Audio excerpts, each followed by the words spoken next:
Fifth reason why Jehovah's Witnesses are a cult. Now, I spent almost 26 years in the cult of Jehovah's Witnesses, and I can tell you from firsthand experience what I myself experienced and what I witnessed in those decades inside the cult. I grew up in, as they say, the truth from about age 3 or 4 when my mother first found Jehovah's Witnesses up until the time I was about 30 and decided it was enough for me and I had to get out of there. Otherwise, I was going to die.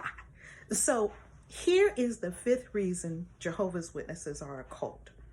Every Jehovah's Witness knows about a secret room in the back of every kingdom hall that is built to be soundproof, has no windows, and has a door that is very nondescript. They call it the Elder's Room. Every Jehovah's Witness knows about this. If you ask Jehovah's Witnesses about it, they know about it. And they instill, by very covert means, dread and fear of being called into the Elder's Room. Why?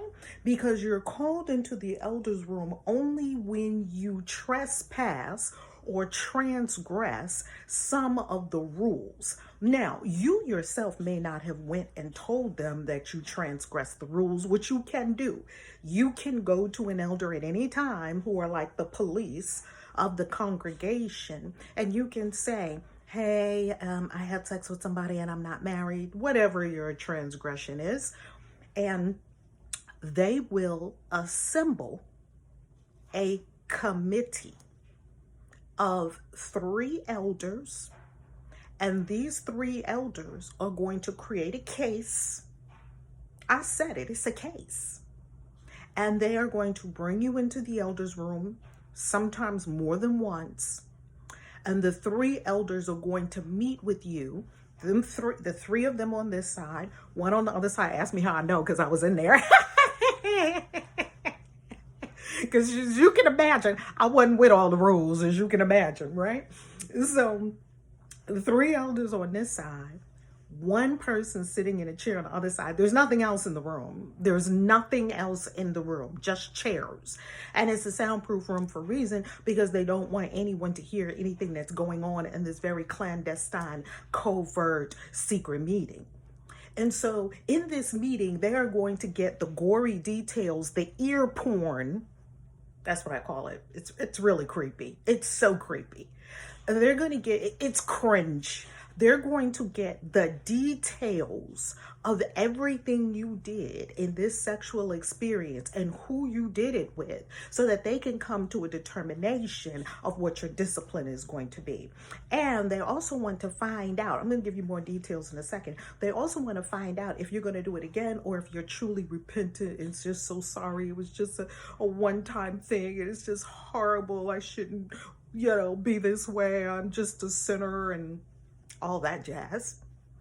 And now there's nothing wrong with being repentant. If you make a mistake and you want to do something different, repentance just means to turn around. That's all that means. There's nothing wrong with that. I'm not making fun of that. What I'm saying is that there is a committee of men, never women, because they don't allow elders to be women, that are going to sit down with possibly a woman. It could be a woman or a man, or more than 1 person. They're going to sit down with a woman and ask intimate details about your sexual encounter, how it happened, where did you meet the person. It's an interrogation.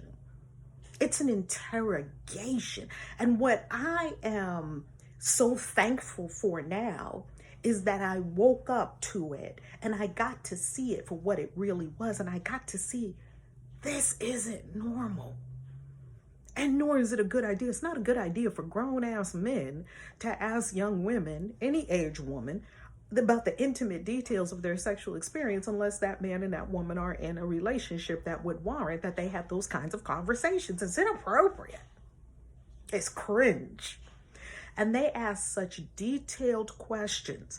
Talk to anybody that's been in the elder's room, and they'll tell you about the detailed question. What position were you in? What did they asked, was it vaginal intercourse? Was it vaginal? Was it anal? Was it oral, oh, where, oh, just on and on and on. See, that's not good. It's not good for people. So here is what I would offer. If you are in the cult of Jehovah's Witnesses, I've seen a lot of comments on I've been talking about this for many years, because I feel like if you walk by a burning building and the building is burning, would you just keep walking? A building's on fire. Or would you say, hey, fire, and people can determine if they want to run out or not?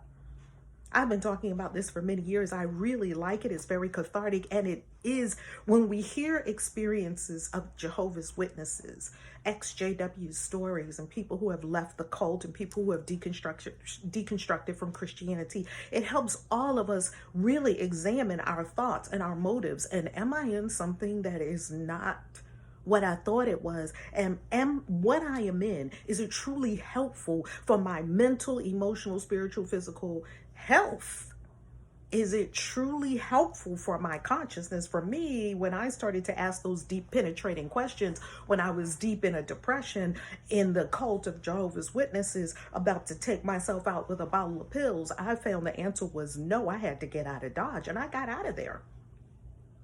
Barely. So if people wonder, why am I talking about this? I'm talking about it because it's of great import. I'm talking about it because people are still there. I'm talking about it because there are people who are in questioning and wondering, is this something, they're wondering and they're looking for solutions. And as we have a conversation about it, just an open dialogue about it, people can come to their own conclusions. Everyone's grown. You can come to your own conclusions. I love you. I'll see you in the next episode. Mwah. Peace.